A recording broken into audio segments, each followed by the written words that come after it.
Your advice, Professor Winnie Monsod, to our viewers right now who will be voting this coming May for senators, congressmen, party list, and local government officials. Number one, please don't vote for any dynasty. Anyone who comes from a dynasty, do not vote. It is not that they may be good, etc., but the facts show that dynasties and development do not meet eye to eye. Dynasties are always anti-poverty. Okay, number one. Number two, please naman, do not vote for mga showbiz.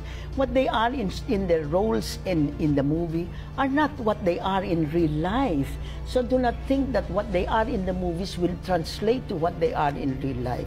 Please, vote for the people who can do something. Nakikita nyo naman ang kanilang curriculum vitae eh. Nation building, leadership, and the truth behind the numbers. Professor Winnie Monsod never, ever shies away from tough conversations about any kind of issues in this universe.